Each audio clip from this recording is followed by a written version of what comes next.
Thôi anh không đá co à? Bắt đầu.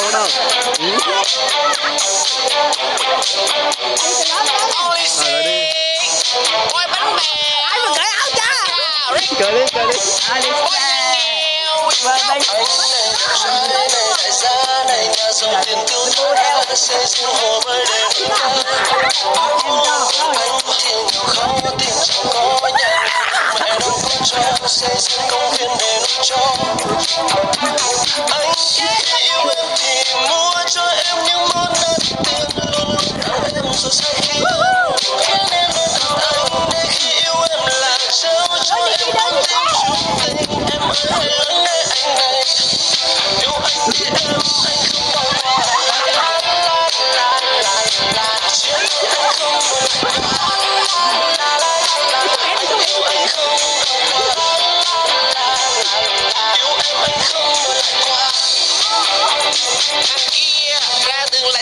Chưa coi nó độc lắm. Sung sướng là đại ca quen em, tiền bạc xảy ra ga, nhưng chia tay lại tới nhà toàn lại quà. Anh không như thế, không nhiều tiền, đồ anh xài mua giờ kim biên, nhưng cao lên nhà có xe tự nhiên. Lỡ chia tay anh sẽ không làm phiền, anh biết không được đẹp nhưng anh không vô duyên. Ta giúp cho anh có nhưng mà anh không thuộc dạng bị điên, trừ quà cáp tự tính bằng hiện kim, còn lại anh hứa gì là anh sẽ tặng liền. Voi nhà nghèo là voi nhà nghèo, không ai thích đi chơi quà mèo. Voi nhà nghèo là voi nhà nghèo, vì voi nghèo nên không ai theo.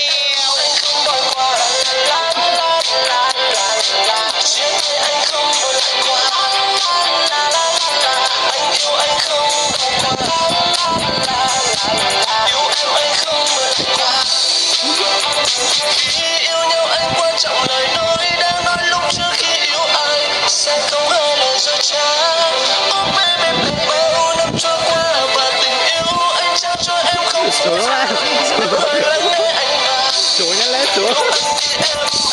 Đồ chứ sao không đồ.